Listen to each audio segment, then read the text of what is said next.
¿Qué tal? Buenos días. Permítame un momento.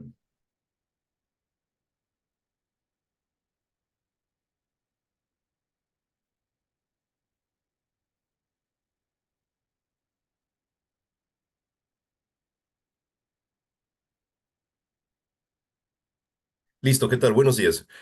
Gracias, Rosita. Buenos días, doctor Carlos. Pues yo soy David Ramírez, y quiero darles una breve semblanza del doctor Carlos, nuestro ponente del día de hoy, quien amablemente ha aceptado darnos una plática.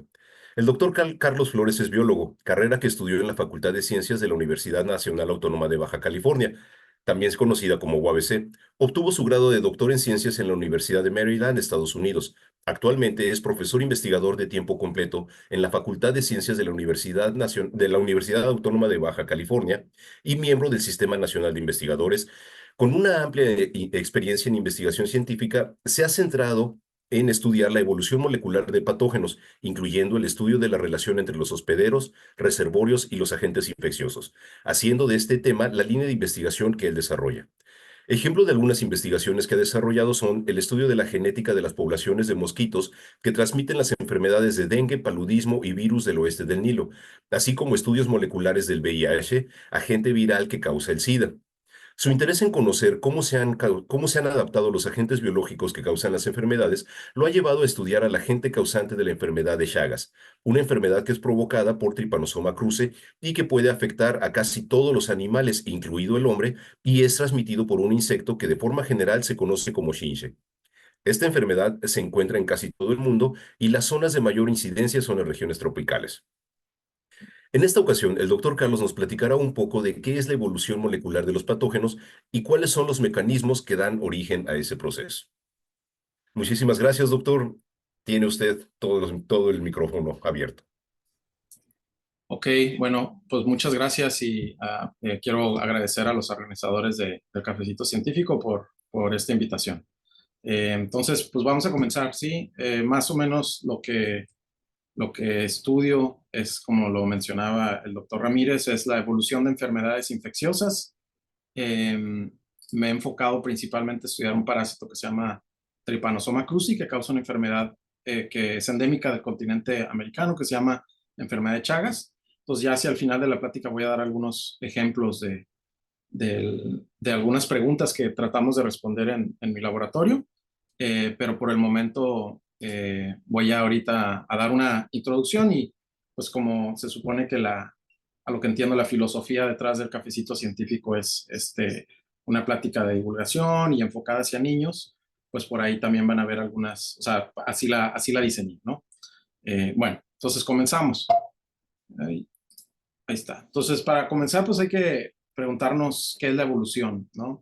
Entonces, si alguien quiere participar y comentar qué es la evolución, adelante, pero si no hay niños, si no conocen qué es, pues puedo proceder a explicarlo, ¿no? Pero básicamente, y por cierto, si alguien tiene alguna duda o quiere comentar algo durante la presentación, con toda confianza me avisan y aquí el doctor Ramírez me va a estar checando el chat y me puede avisar si hay una pregunta y paramos y contesto, ¿sí?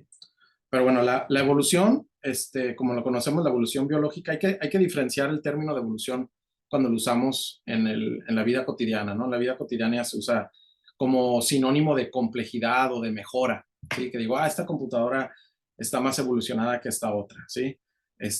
Donde quizás, ¿por qué? Se refiere a que la computadora es un mejor diseño, etcétera, ¿no? Pero en biología es muy diferente, ¿sí? En biología realmente cuando nos referimos a evolución no es sinónimo de mejora, ni tampoco es sinónimo de mayor complejidad, ¿sí?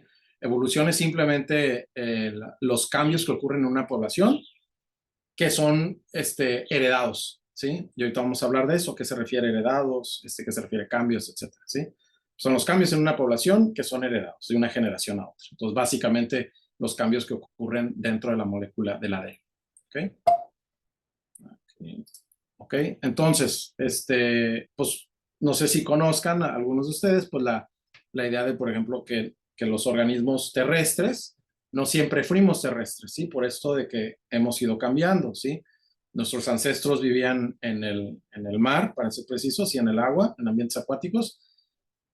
Y eventualmente, a través del tiempo, sí, a través de muchos millones de años, a partir de cambios, sí, en las poblaciones, pues fueron cambiando y en algunos momentos unos salieron y se adaptaron a vivir fuera del agua, ¿no? Y esto eventualmente a llevar a toda la diversidad de organismos terrestres que conocemos hoy en día, ¿sí? Entonces eso es la evolución, ¿no? Los cambios que ocurren en una población a través del tiempo que son heredados. ¿Okay? Entonces, en evolución, básicamente, hay diferentes procesos que influyen en estos cambios, ¿sí? Ahorita vamos a hablar de selección natural, que es el más conocido por todos, pero también hay procesos al azar, como son las mutaciones, eventos de migración, y hay uno muy interesante que se llama deriva génica, que no es el fundamento detrás de la plática, pero sí es un aspecto muy importante en la evolución que por lo general no conocemos de él. ¿Sí? Entonces aquí en un ejemplo, ¿no? Aquí tenemos en una isla, ¿sí? Una isla formada por un volcán, una población de zorros, ¿no? Unos que tienen el pelaje naranja y otros que tienen el pelaje gris. Y entonces en esta isla, pues la población es pequeña de zorros, no hay muchos zorros porque es una islita, ¿no? Y de pronto hay una erupción volcánica y vamos a suponer que por al azar los que se murieron fueron los del pelaje gris, ¿sí? Entonces, eventualmente lo que ocurre es que tienes en la población un cambio donde solamente van a quedar zorros de pelaje naranja, ¿ok? Y no quiere decir que los del pelaje gris eran más susceptibles a morir por la lava, ¿no? O sea, eso fue realmente un cambio al azar, ¿sí? Y entonces a estos procesos en evolución les llamamos deriva génica, ¿sí? Nada más como un comercial. Pero los que creemos que influencian más en los organismos, sean plantas, animales, bacterias, cualquier tipo de organismo vivo, es un proceso que se llama selección natural, que fue propuesto por dos investigadores más o menos en el mismo tiempo, a mediados del siglo XIX, ¿sí? El más conocido es Darwin, ¿sí? Charles Darwin, un inglés, pero hubo otro inglés que también se le ocurrió básicamente la misma idea, que se llama Alfred Russel Wallace, que por lo general de él no se menciona mucho, pero fue muy importante. Ahora, regresando a Darwin, ¿sí? No sé si han oído hablar de él, seguramente sí. Eh, Darwin, les digo, vivió en el siglo XIX y es de los científicos que más han influenciado en la ciencia, ¿sí? Conjunto con Newton, Einstein, ¿sí? Su idea de proveer una explicación de cómo es que los organismos cambian, ¿sí? Cambió el mundo, por así decirlo. De hecho, podríamos incluso decir que con la teoría de evolución de Darwin, biología nace como una ciencia, ¿sí? Porque ya podríamos dejar de darle una explicación divina a muchas de las explicaciones biológicas, ¿sí? Y bueno, y Darwin básicamente se le ocurren dos grandes ideas. Una es que compartimos ancestría en común, que más adelante en la plática voy a mencionar eso. Pero otro, el que vamos a mencionar ahorita, es el proceso que se llama selección natural, ¿sí? Que es el que quiero explicar a continuación. ¿Okay? Entonces aquí les quiero preguntar al público a ver si reconocen, o sea, por lo general uno, sobre todo si uno vive en el campo es más común, pero también en la ciudad, ¿sí? En las noches vemos de pronto unos insectos, bueno, muchos tipos de insectos que empiezan a estar ahí rondando alrededor de un foco prendido, por ejemplo, ¿no? Entonces, saben, si es que hay niños, ¿no? Y la idea es que si hay niños presentes, alguien que quiera, tratar de adivinar, ¿saben cómo se llaman algunos de estos insectos que andan ahí volando en la noche? Que se parecen mucho a las mariposas, pero solamente, los vemos activos durante la noche. ¡Polillas! Polillas, muy bien, sí. Ay, perdón, polillas o palomillas también conocidas, ¿sí? Que las palomillas son, como se parecen mucho a las mariposas, están emparentados con las mariposas, pero tienen, pues, rasgos morfológicos diferentes.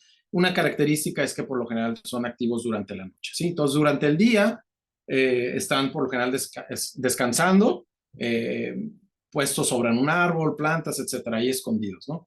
Y, por ejemplo, aquí vemos una imagen de diferentes especies de palomillas y tiene unas formas espectaculares, ¿sí? Y ahorita vamos a ver cómo este proceso que se llama selección natural de pronto da lugar a, a estos diferentes tipos de formas que vemos en las palomillas, ¿sí?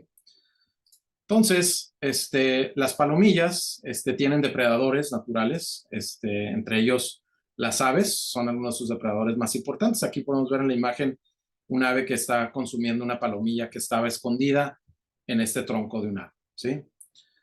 Entonces, pues de pronto el proceso de selección natural va moldeando las formas de las palomillas, donde se ven mayormente beneficiadas aquellas que logran camuflajearse mejor en su ambiente, por ejemplo, el tronco de un árbol. Y un proceso que, de hecho, de los primeros ejemplos que logramos entender en la vida de cómo el proceso de selección natural fue específicamente con unas palomillas que existen en Europa y en Norteamérica, ¿sí? Entonces, donde se llama la especie de Bistón betularia, ¿sí? Es una palomilla que vemos aquí en la imagen, pues ese color como blanquecino, moteado, ¿sí? Y ahí tenemos de fondo, está en un tronco, ¿sí? En un tronco que está bastante oscuro por efectos de la contaminación, ¿sí? Cuando durante la Revolución Industrial se empezó a contaminar mucho el aire y indirectamente pues empezaron a volver más oscuros los troncos de los árboles, esto principalmente en Europa y Norteamérica, y árboles que antes tenían la coloración más blanquecina, ¿sí? Que usaban esta especie de palomilla, la usaban eh, para, para usar ahí el tronco de descanso, pues de pronto ya no estaban tan camuflajeadas, ¿sí? Entonces imagínense una población donde tienes varias palomillas, ¿sí? Todas tienen aquí más o menos el mismo color y de pronto hay una que tiene un cambio, ¿sí? Vamos a llamarle una mutante, donde de pronto aparece un cambio y esta palomilla de pronto ahora ya no es blanquecina, ahora es más oscura, ¿ok? Entonces, de hecho aquí tenemos la imagen, dos individuos de la misma especie, de Bistón betularia, y como pueden ver, si ustedes imaginan un pájaro que anda buscando alimentarse de una de estas palomillas, ¿cuál creen que va a ser la más fácil de encontrar para el pájaro? Pues obviamente va a ser la blanca, ¿no? Es la que es mucho más fácil de ubicar, la que resalta de ese fondo, mientras que la oscura queda más camuflajeada. Entonces, por lo general, aquí va a ser mucho más probable que una palomilla que tenga esa mutación, que tenga ese cambio, ¿sí? Que tenga esta coloración más oscura, no, o sea, va a ser más probable que ella sobreviva y tenga hijitos, y por lo tanto sus hijitos también van a ser oscuros, ¿sí? Entonces, pues en este caso, la fuerza selectiva, que es el ave, ¿sí? Está seleccionando aquellos individuos que no están tan bien adaptados, ¿sí? O que no tienen la misma actitud que los otros, ¿sí? Entonces, eventualmente sobrevivirían o tendrían mayor probabilidad de supervivencia las palomillas oscuras, ¿sí? Y entonces ese proceso de selección natural moldeó en este caso el cambio de este organismo, de esta especie, ¿sí? Y no sé si puedan ver la imagen, ¿sí? De ahí está un tronco, ahí de hecho hay una palomilla, ¿no? Ahí hay una palomilla escondida, no sé si vean mi cursor, pero está aquí en la parte más o menos de la mitad para abajo del tronco, está la palomilla ahí escondida, ¿no? Entonces tiene un camuflaje excelente, ¿no?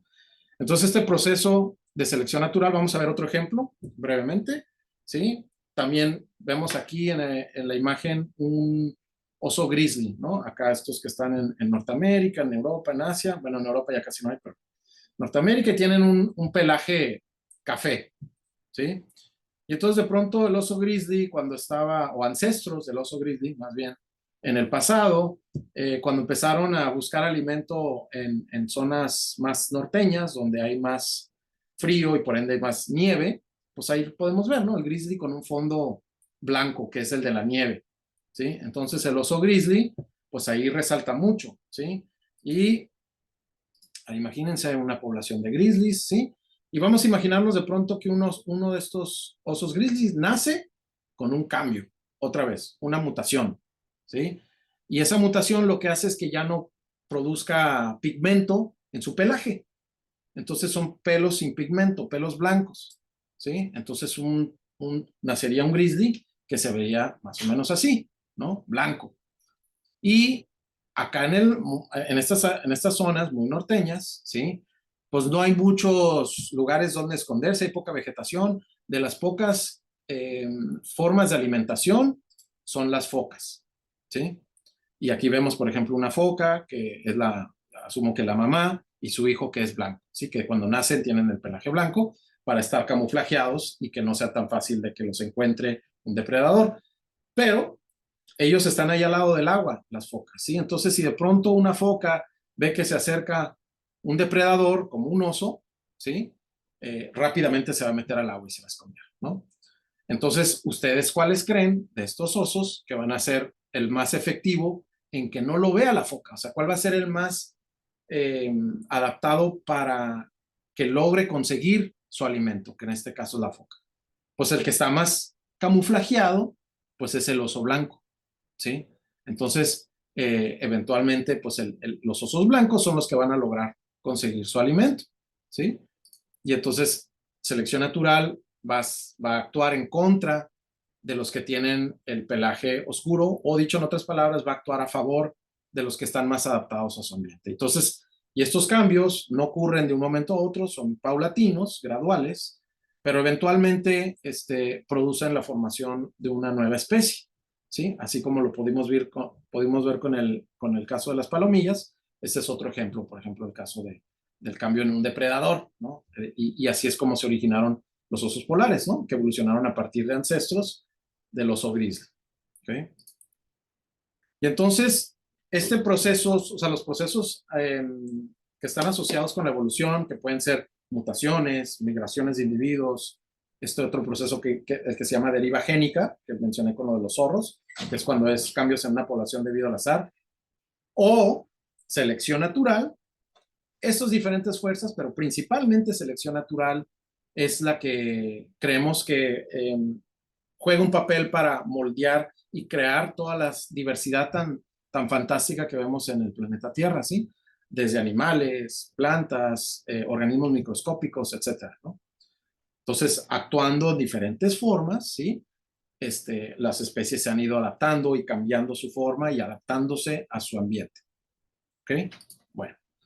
Ok, entonces, pero para que en evolución algo se considere que sea un proceso evolutivo, les decía hace rato en la definición, es que tiene que haber tiene que ser un cambio que se pase hereditariamente, ¿sí?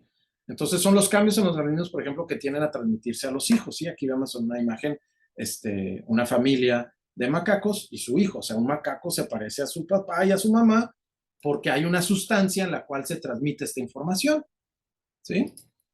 Y esa sustancia, supongo que ya la conocían, pero si no, se llama ADN, ¿sí? Incluso, pues si alguno de ustedes ha visto la película de Jurassic Park, una excelente película, me gusta mucho la sección de la película donde explican, ¿no? Esto de esta molécula del ADN, ¿no?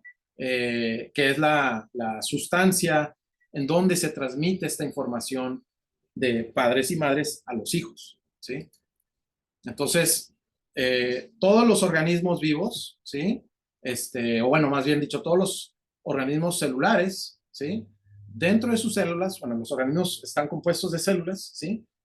Y las células, dentro de ellas, tienen esta sustancia, tienen esta molécula que trae esta información, ¿sí? Trae la información de cómo generar un humano, o cómo generar un macaco, o cómo generar una planta, etcétera, ¿sí? Entonces, por ejemplo, pues los elefantes en su ADN traen codificado cómo ser un elefante, ¿sí? Y esa sustancia se transmite a sus hijos y por eso un hijo elefante, pues parece, es un elefante, ¿no? O como un árbol, ¿sí? O como un gato, etcétera, ¿no? Esto es un principio universal en biología, ¿ok? Ok, y entonces, pues esto obviamente nosotros también somos parte de la naturaleza, ¿sí? Somos especies, somos animales, ¿sí? Entonces, pues nosotros también estamos compuestos de células, tenemos ADN en nuestras células, y así es como le pasamos la información a nuestros hijos, ¿ok? Entonces, pues selección natural, como veíamos hace un momento, es un proceso, ¿sí? Que puede llegar perdón, a formar nuevas especies, ¿sí? Y algo que hay que tomar en cuenta es esto de los cambios, ¿no? Los cambios, que es parte de la definición de la evolución, ¿sí? es fácil explicar estos eventos con cosas grandes, así como animales, coloración de la palomilla, un oso polar, etcétera. Pero estos cambios también están sucediendo a veces a nivel microscópico, ¿sí? Que no los podemos ver. Tenemos que utilizar unas herramientas para poder ver estos cambios, ¿sí? Y algo que ocurre, ¿sí? Es así como vemos la batalla una palomilla, de estar constantemente adaptándose a su medio para estar camuflajeado y mejor adaptado y que no sea consumido por un depredador, ¿sí? A nivel microscópico, en nuestros cuerpos y en los de las enfermedades, también está ocurriendo este proceso llamado selección natural, ¿sí? Entonces, por ejemplo, las enfermedades, ¿sí? Microscópicas que nos infectan a nosotros y a los animales y a las plantas, etcétera, ¿sí? Siempre están tratando de cambiar para mantenerse un paso adelante, ¿sí? En lo que llamamos una carrera armamentista, ¿sí? De lo que son nuestras defensas, ¿sí? Es lo que vemos a la parte de la derecha, lo que conocemos como nuestro sistema inmune, ¿sí? Entonces, nuestro sistema inmune, ¿sí? Está siempre tratando de mantener limpio nuestro cuerpo, ¿sí? De que no haya estos agentes infecciosos, ¿sí? Sean bacterias, virus, parásitos, etcétera, ¿sí? Y ellos, los patógenos, también como están compuestos de ADN, pues también en su ADN va a estar cambiando para tratar de mantenerse a la par de esta batalla que básicamente nunca termina. ¿Okay? Entonces, retomando, okay, este proceso de selección natural, que es uno de los fundamentos, una de las fuerzas que ocasionan cambios o que ocasionan un cambio evolutivo, ¿sí? Se llevan a cabo siempre y cuando ocurran en la molécula que es la heredable, que es el ADN, ¿sí? Okay, entonces, pues algunos biólogos estudiamos este proceso, ¿sí? Llamado evolución, ¿sí? Principalmente en mi laboratorio lo que utilizamos es muchas herramientas que se llaman bioinformática, ¿sí? Que es estudiar el ADN en una computadora, ¿sí? El ADN está compuesto de diferentes piezas, ¿sí? Que es como la información, ¿sí? Es como el código que determina cómo es un humano o un virus, etcétera, ¿sí? Entonces nosotros en el laboratorio respondemos preguntas asociadas con la evolución estudiando el ADN a nivel bioinformático, ¿sí? Entonces a veces requerimos estar en el laboratorio y bueno, ir al campo y colectar individuos y en el laboratorio extraemos el ADN, pero principalmente estamos enfrente de una computadora, ¿sí? A veces a los biólogos no se nos visualiza siempre que estamos en el campo colectando bichitos, pero hay otras áreas de la biología que no, que estás principalmente enfrente de una computadora analizando datos, ¿no? Y ese es el caso de las preguntas que realizamos en mi laboratorio acá en la UABC. Okay, entonces, es principalmente las preguntas que nos respondemos es cómo evolucionan las enfermedades, cómo es que están cambiando para mantenerse un paso adelante en esta carrera y cómo nuestro sistema inmune está combatiendo las mismas, ¿sí? Y eso nos permite entender tanto cosas que llamamos ciencia básica, ¿sí? Comprender cómo es que están funcionando esas cosas, como también cosas aplicadas, ¿no? Incluso, por ejemplo, en el desarrollo de ciertas vacunas, para desarrollar la vacuna de la influenza cada año, ¿sí? Se utilizan predicciones evolutivas, ¿sí? Para tratar de predecir cuáles van a ser los linajes de influenza que van a estar circulando el siguiente año. Ese es un ejemplo, ¿no? O simplemente para comprender de dónde vino el COVID, ¿no? De dónde apareció el SARS-CoV-2, el cual causó la pandemia de la que apenas estamos saliendo, ¿sí? Pues estos principios evolutivos nos permiten responder a estas preguntas. ¿De dónde salió ese virus? Y comprenderlo también nos va a ayudar en un futuro estar más preparados, ¿sí? Para predecir cuáles son las enfermedades que tienen mayor probabilidad de brincarse de animales a humanos, etcétera, etcétera. ¿Okay? Entonces, este ejemplo que dimos con lo de los osos polares o con lo de las palomillas, también lo podemos aplicar a enfermedades. Aquí tenemos un ejemplo donde tenemos 3 virus, ¿sí? Que infectan a humanos y de pronto imagínense uno tiene un cambio y ese cambio, que le vamos a llamar mutación, ocurre sobre el ADN. ¿Okay? Es muy importante. Las mutaciones ocurren sobre el ADN. Entonces imagínense que estos virus están adaptados para infectar al humano, pero pues nosotros tenemos un sistema inmune, tenemos nuestras defensas, ¿sí? Naturales. y son muy buenas. Entonces, eventualmente nuestro sistema inmune logra reconocer bien al virus y controlarlo y que no nos cause daño. Pero el virus, aunque no esté compuesto de células, ¿sí? Los virus tienen ADN. Y entonces el ADN, si tiene una mutación, cambia y a lo mejor de pronto ahora el virus ahora cambia poquito, ahora lo estamos viendo de color azul, pero sería más bien no un cambio de color, sino más bien un cambio en su estructura tridimensional microscópica, ¿sí? Que ahora le permite escaparse de nuestras defensas y seguir causando una enfermedad, ¿no? Y entonces eso eventualmente ocasionaría que el virus cambie y vamos a llamarle que se forme una nueva especie, un linaje, etcétera. ¿Okay? Entonces aquí, acuérdense, hace ratito les mencioné que Darwin propuso realmente dos ideas muy originales. Una es la selección natural y otro es la descendencia en común o la ancestría en común. Y entonces para eso en biología usamos unas cosas que llamamos árboles filogenéticos, ¿sí? Que aquí es lo que estaríamos viendo con estas rayas verdes, ¿sí? Que es básicamente un dibujo, ¿sí? Para representar las relaciones evolutivas entre los organismos, ¿sí? En este caso, por ejemplo, tenemos un bonobo, un chimpancé y un humano, ¿sí? Y nosotros sabemos, hoy en día, gracias a la ciencia, que las especies vivas con las que compartimos ancestros más recientes son los chimpancés y los bonobos. O sea, aquí donde ven todos estos circulitos representan,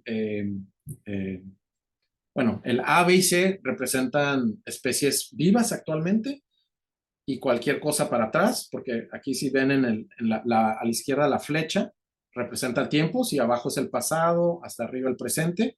Entonces los círculos que están adentro, o sea, los que unen líneas, que a las líneas en los árboles les llamamos ramas, representan ancestros del pasado, ¿sí? De los cuales evolucionaron algunos de estos linajes, ¿sí? Entonces, estos en biología son muy utilizados y todavía más en evolución para poder estudiar ciertos procesos, ¿no? Eso de que compartimos ancestría en común, ¿ok? Entonces, no sé si hasta ahorita todo bien, ¿hay alguna duda? Todo muy claro, doctor. Ok, Todo bien. sale, gracias. Entonces, continuamos. Aquí en esta diapositiva lo que estamos viendo es un árbol filogenético, ¿sí? Que nos muestra, como pueden ver, imágenes de diferentes especies de primates, pero también de humanos, ¿sí? Entonces, resulta ser que el virus del VIH, el que causa el SIDA, ¿sí? Pues no apareció de la nada, ¿sí? Evolucionó a partir de otros virus. Y gracias a estos principios de los árboles filogenéticos, que es lo de la ancestría en común, y estudiar el ADN, podemos reconstruir el pasado, ¿sí? ¿Qué fue lo que pasó en el pasado y a qué nos llevó al presente?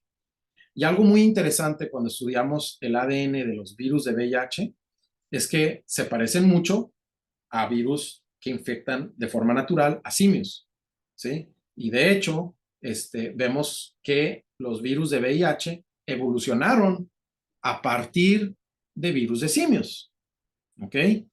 Y algo todavía más interesante es que ha ocurrido en más de una ocasión, ¿sí?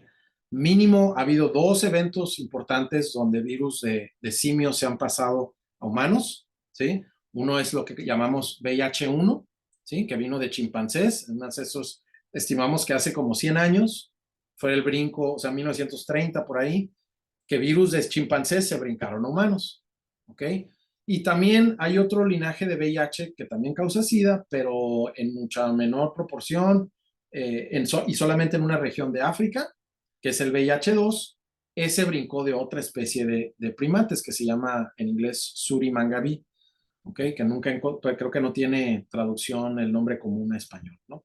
Pero bueno, ha pasado más de una ocasión y seguramente ha ocurrido a través de milenios en el pasado, solamente que es ahorita cuando está el mundo muy globalizado, que de pronto estos brincos de enfermedades de hospederos por ejemplo, de animales a humanos, se vuelven pandémicos, por así decirlo. ¿Ok?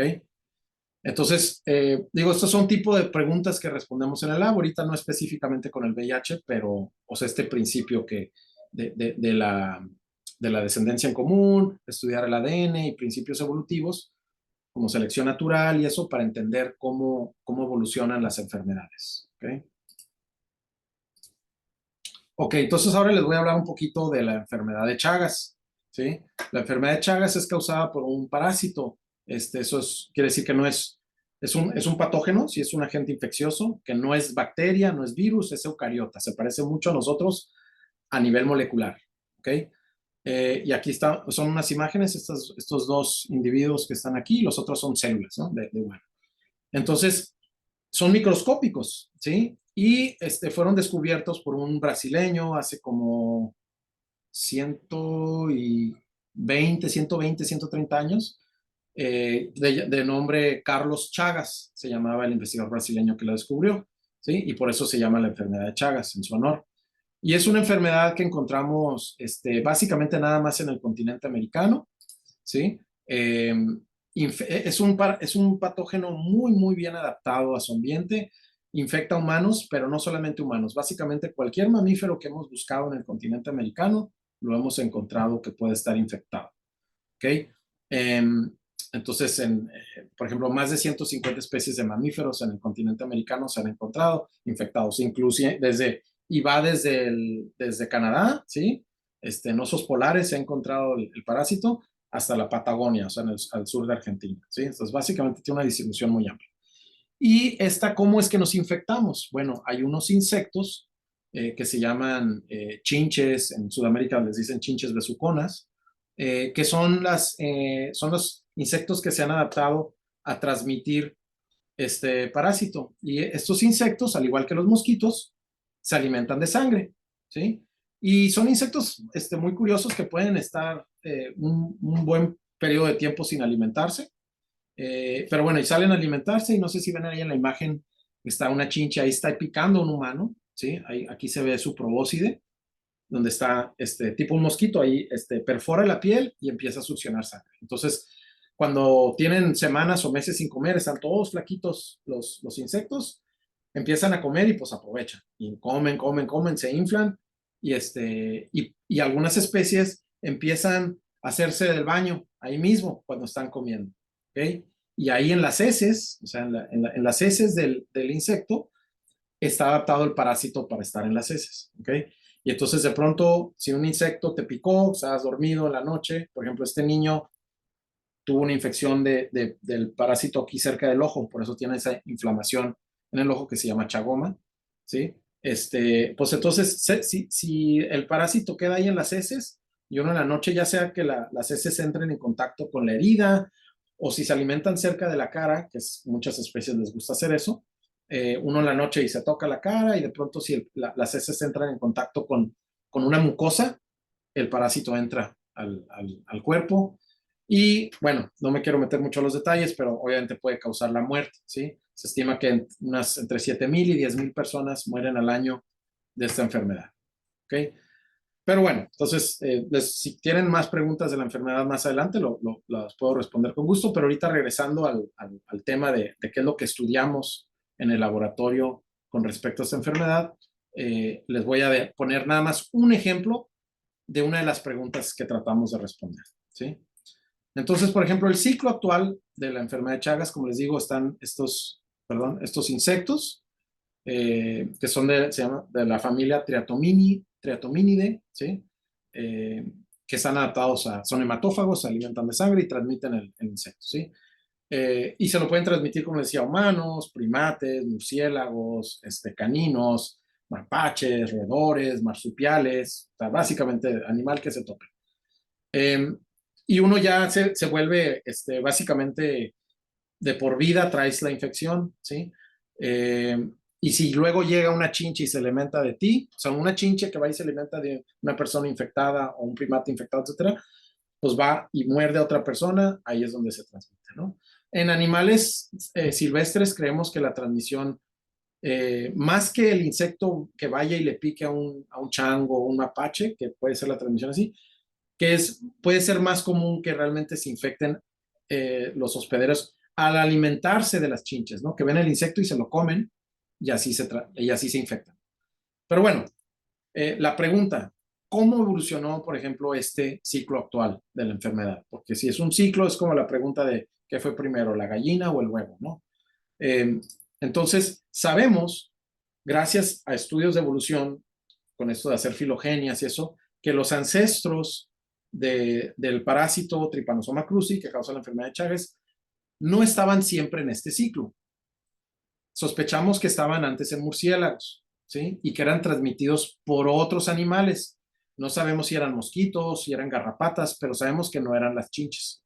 ¿Okay? Entonces, los ancestros del Trypanosoma cruzi tenían otro ciclo, que es este que vemos aquí a la izquierda, ¿no? Que estaban en murciélagos y eran transmitidos por otro insecto, por otro vector. Entonces, la pregunta es, ¿cómo se pasó de acá para acá? O sea, si realmente el parásito primero se adaptó a estar en los insectos o si primero se adaptó a estar en los mamíferos, ¿sí? Entonces es una pregunta que estamos tratando de responder en mi laboratorio utilizando secuencias de ADN, ¿sí? Okay. Entonces, bueno, ahí decían el título, ¿no? O sea, el título de los secretos detrás del ADN, ¿no? Bueno, el ADN, pues por el hecho de que trae la información de cómo formar un organismo, ¿sí? También ahí, o sea, por eso le llamamos que trae los secretos, ahí están escondidos cosas que ocurrieron en el pasado, ¿sí? Entonces, al estudiar, utilizar el ADN, podemos tratar de responder estas preguntas, ¿sí? Y pues no me voy a meter en detalles, ¿sí? Por el hecho de la naturaleza de la plática, que es más de divulgación, pero estamos estudiando diferentes familias de proteínas que tienen el parásito, ¿sí? Para tratar de responder esta pregunta y comparando la edad de esas familias de proteínas del parásito. Y lo que creemos que sucedió con los datos que tenemos hasta ahorita es que, ay, perdón, no salió.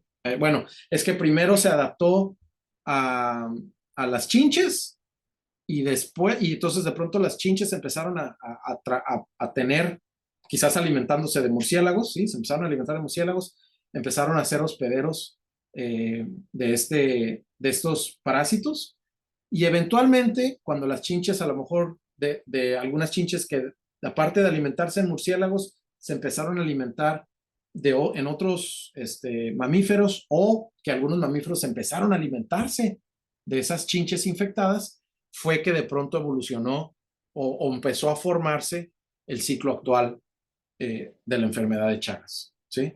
Y entonces eso es básicamente lo que les tenía preparados. Este es nada más un ejemplo de las preguntas que tratamos de responder en el lab. Tenemos muchas, pero digo, por cuestiones de la plática quería nada más enfocarme en un ejemplo, ¿no? Entonces, con eso concluyo la plática y quedo abierto a si hay alguna pregunta. Muchas gracias, doctor, y muy interesante. ¿Hay alguna duda? Muchas gracias, doctor. Yo sí tengo una duda, doctor. Ya me puso usted en preocupación.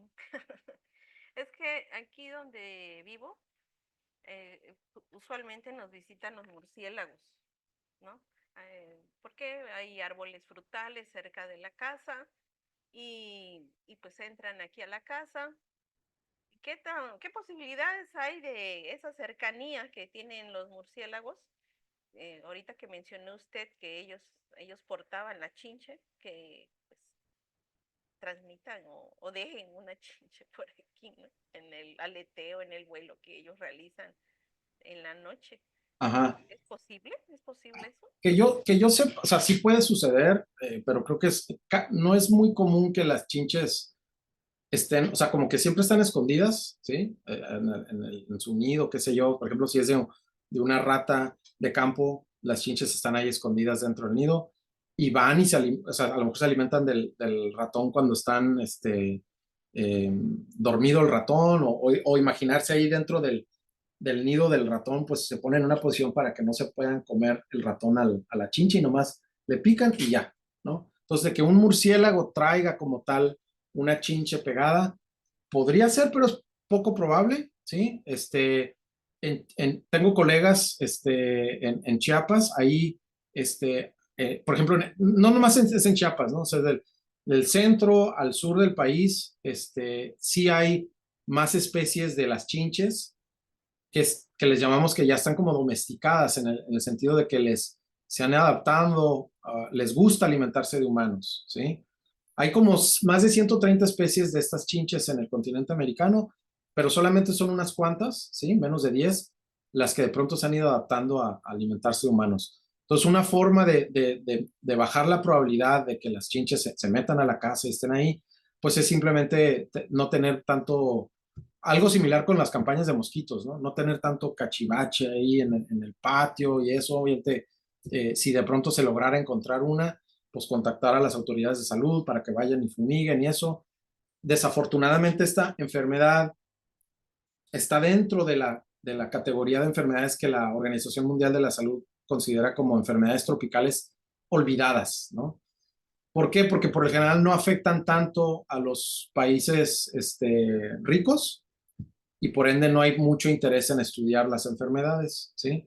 Eh, entonces, y México tiene una historia un poco triste con respecto al aceptar que teníamos un problema de Chagas. En los 70s hubo una iniciativa eh, donde se organizaron casi todo Sudamérica en hacer una campaña por muchos años para erradicar las chinches, ¿sí?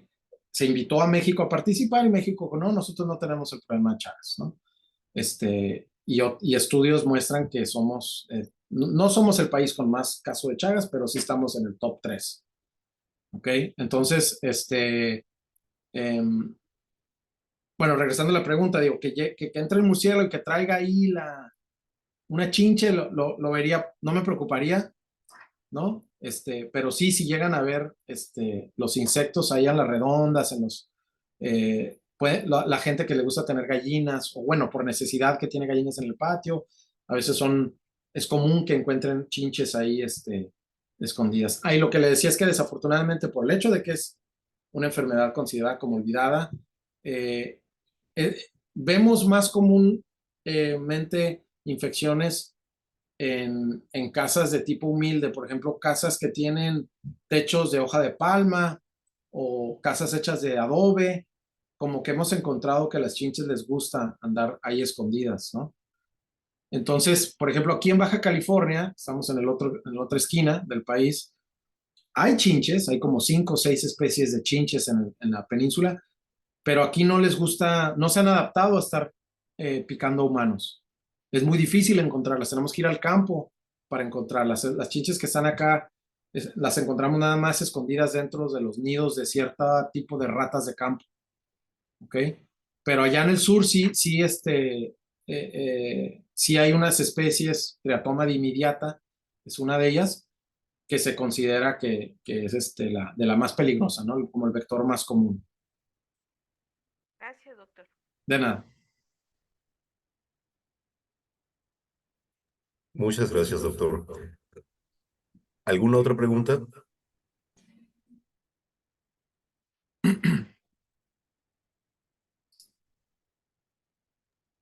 Creo que ya no tenemos más preguntas, doctor. Si están de acuerdo, Rosita y Alejandra, pues terminemos el cafecito del día de hoy, ¿les parece? Claro que sí, vamos a terminar la grabación y agradecemos al doctor Carlos Flores por su participación en este espacio. La videocharla quedará en el espacio de YouTube y Facebook para todos aquellos que no pudieron seguirnos en tiempo real. Muchas gracias, doctor, y esperamos contar con su participación en otro momento. Hasta Claro que luego. sí, no. Hasta luego a todos. Quedamos Gracias a ustedes. Hasta luego. Muchas gracias, doctor. Muchas gracias a todos. Que tengan muy buen día. Hasta luego.